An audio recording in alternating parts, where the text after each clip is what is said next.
Hey, welcome to Simple Cafe Sound.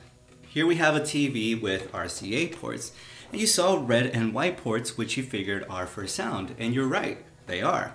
But when you went ahead and plugged in your speaker to it using an RCA to RCA cable or an auxiliary to RCA cable, what happened? It didn't work, did it? What's going on? Well, there's something fundamental that we're overlooking. Have a closer look and you'll probably see the word in. And if it has no label at all, you can bet that's AV in. And that means that that set of RCA ports are there to get audio-video signals into the TV to play whatever you've plugged into it. Say a DVD player, a camera, or an old video game system.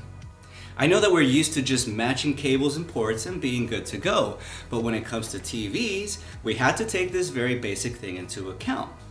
Are those ports there to receive signals in or to transmit signals out? Because RCA ports will work in just one direction, either to get signals in to play back whatever you've connected to your TV, or they'll be there to send their audio signals out to external speakers. In most cases, we want our TVs to play whatever we plug into them, right? Well, that's the reason TV makers will almost always include audio-video in ports.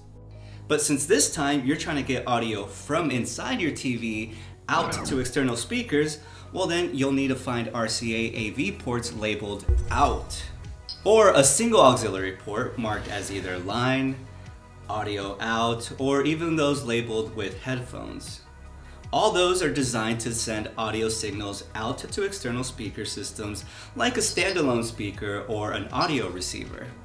Check out this video up here if your TV has an optical port, or the one down here if you see an HDMI port labeled ARC.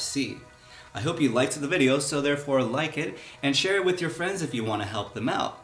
And subscribe so you can find me on the next tutorial. I'll see you then.